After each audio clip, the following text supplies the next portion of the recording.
નડે નહીં એવો અહમ કરવો નહીં. અમને કઈ જ નડે નહીં એવો અહમ કરવો નહીં. બેફામ નિડરતાથી જ્ઞાની કદી વર્તે નહીં. બેફામ નિડરતાથી જ્ઞાની કદી વર્તે નહીં.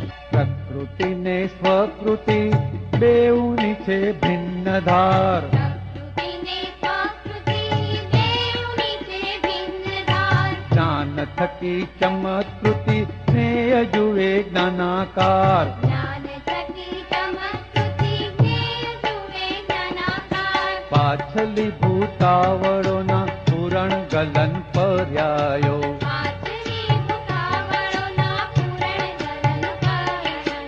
આત્મ સ્વરૂપ જુએ જાણે જ્ઞાતા પદે સર્વ ભાવો. આત્મ સ્વરૂપ જુએ જાણે જ્ઞાતા પદે સર્વ ભાવ. પૂર્ણ સ્વપદ સ્થૈર્યથી સત્તાધીશ આ અભેદ.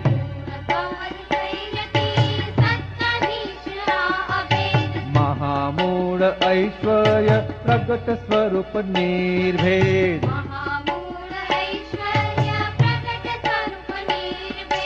જ્ઞાની દર્શને જમો અક્રમી કલિત માર્ગ.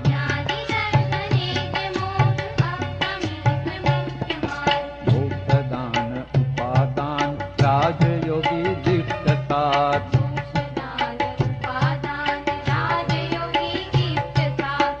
પૂર્વે ભાસ તું જે કુણું તેય ભાસે અવરુડું.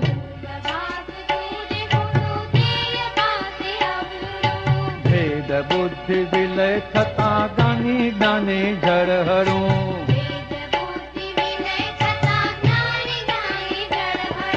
પૂર્વે ભાસ તું જે કુણું તેય ભાસે અવરુડું.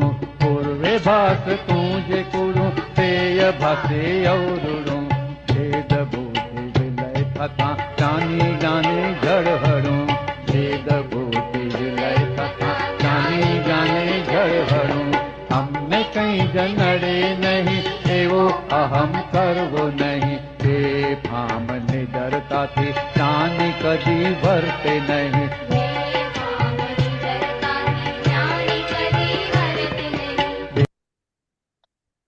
જય સચ્ચિદાનંદ. દાદાએ પ્રકૃતિનું મૂળ વિજ્ઞાન આપણી પાસે ઊંડું કર્યું અને કેવી કૃપા, જે સમજવા માટે વ્યવહાર સંપૂર્ણ ચોખ્ખો કરવાની લાયકાત જોઈએ. એટલે જેમનો વ્યવહાર 10મા ગુણસ્થાનમાં આવેલો હોય એટલે શું તો કે સ્ત્રી વિષય પુરુષ વિષય સંપૂર્ણ મનમાંથી જતો રહ્યો, એટલે યાદ જ ના આવે. બહારનો વ્યવહાર તો હોય જ નહીં, પણ મન પણ સંપૂર્ણ ચોખ્ખું થઈ ગયું. ત્યારે એમને 12મા ગુણસ્થાનના જ્ઞાની મળે, અનુભવી જ્ઞાની, તો એમનું કામ થાય.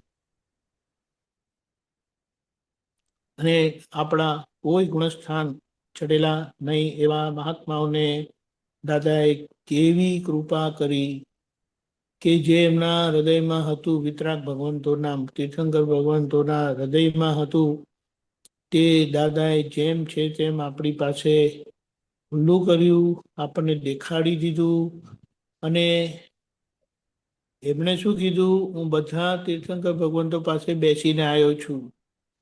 એટલે હવે આપણે શું વિચારવાનું રહ્યું કે આ સંસારની વિનાશી ચીજો જો આજે આપણને મૂંઝવતી હોય, એટલે આપણે એની પાછળ દોડતા, એટલે આ નામધારીની પાછળ દોડતો હોય ને, કે દોડતા હોય કે દોડતી હોય, તો ત્યાં આપણે કહીએ કે તમને કોણ મળ્યું છે, તમને કોની કૃપા મળી છે, તમને કોના આશીર્વાદ મળ્યા છે, તમને કોની પાસે બેસવા મળ્યું છે, એ તો વિચારો. આ બધી સંસારની વિનાશી તુચ્છ ચીજો માટે આવું કરવાનું હોય? એટલે એક પોતાનો અંતર પુરુષાર્થ આપ્યો, પોતાની જોડે વાતચીતનો, અને અહીંયા સ્પષ્ટ કર્યું કે આત્મા અને આત્માની પ્રવર્તના, એવી જ રીતે પૂતગલ અને પૂતગલની પ્રવર્તના સ્વતંત્ર છે. પૂતગલને કુદરતી શક્તિ ચલાવે છે, કુદરતીપણે કુદરતી શક્તિ ચલાવે છે. પણ આ કળિયુગ હોવાના કારણે આપણને એ વ્યવહાર બધો વિચિત્ર દેખાય. પણ એ કળિયુગનો પ્રભાવ છે કે જ્યાં મન વાણી કાયાની એકતા નથી અને બધું જ નીચે ઉતરતું દેખાય અને ઉતરતું જાય છે. છતાં ત્યાં પણ આપણને કહી દીધું કે એ વ્યવહાર આગળના ધક્કાથી ચાલે છે. અને હું શુદ્ધાત્મા મારા સ્વભાવમાં આવી જવાથી, મૂળ શુદ્ધાત્મા તો એના સ્વભાવમાં જ છે, પણ વચ્ચેનો હું કૃપાથી સ્વભાવમાં આવી જવાથી શું થાય છે તો કે પોતે પ્રજ્ઞા સ્વરૂપ થતા પ્રજ્ઞા શક્તિ એ પોતે સ્વરૂપ બેસીને આ જાગૃતિને ઉપયોગ કરીને એને વધારતા જાય છે અને વ્યવહાર ચોખ્ખો કરતા જાય. એટલે જે અજ્ઞાનતામાં બગડેલું તેને હવે આપણે વ્યવહાર દ્રષ્ટિથી ચોખ્ખું કરતા જઈએ છીએ. એટલે કીધું કે હવે પૂતગલને સીધું કરવાનું, પૂતગલને સહજ કરવાનો પુરુષાર્થ દાદા એમની આજ્ઞામાં આપ્યો છે.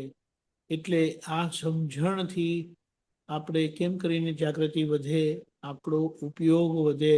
ઉપયોગ એટલે કે વાપરવું, પ્રજ્ઞા શક્તિની શક્તિને વાપરવી, એને શુદ્ધ ઉપયોગ કીધો. શુદ્ધ ઉપયોગથી જાગૃતિ કેન્દ્રિત થાય. એટલે ઉપયોગ વધવાથી અને ઉપયોગ થવાથી જાગૃતિ વધે, જાગૃતિ વધવાથી ઉપયોગ વધે, ઉપયોગ વધવાથી જાગૃતિ વધે. એમ કરતા ગુણાકાર થતા એક દિવસ એ જ આજ્ઞા, એ જ દાદાની 5 આજ્ઞા આપણું કેવળ જ્ઞાન ખુલ્લું કરશે અને ત્યાં મહાવિદ્ય ક્ષેત્ર જવાને લાયક બનાવશે. અને એ લાયક બનતા ત્યાં જતા શિવંદર સ્વામી પ્રભુના દર્શન થતા આપણને મુક્તિ મળશે. એટલે આ વ્યવહાર મુક્ત થશે. ખરેખર આ જ્ઞાન મળવાથી આપણી મુક્તિ કરી આપી છે. હવે અહીંયા જે બધી સમજણ આપી છે એટલી ગજબની આપી છે કે જે તીર્થંકર ભગવાનના હૃદયમાં હતું તે દાદાએ આપણી પાસે ખુલ્લું કર્યું. એટલે એને એમ કહેવાય કે તીર્થંકર ભગવાનનું હૃદય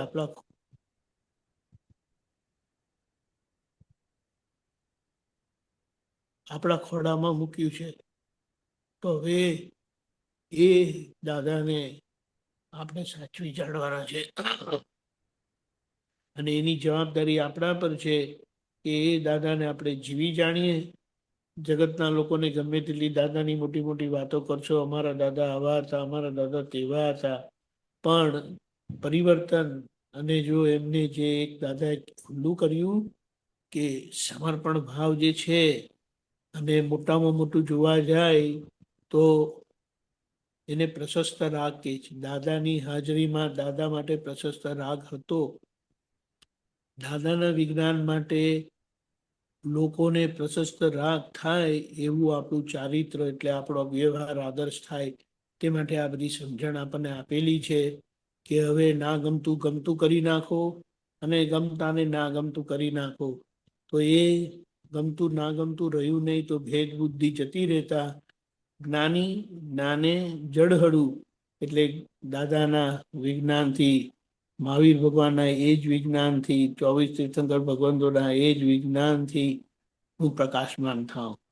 આ સમજણ, આ જાગૃતિ, આ પુરુષાર્થ કેમ કરીને વધે, એવી રીતે આપણે બધા સાથે રહીને પુરુષાર્થ કરીએ. કોઈ પણ જાતનો ભેદ એને ટેકો ના મળે અને આપણી એકતા કોઈની સાથે તૂટે નહીં, એની ખૂબ જાગૃતિ રાખવાની છે.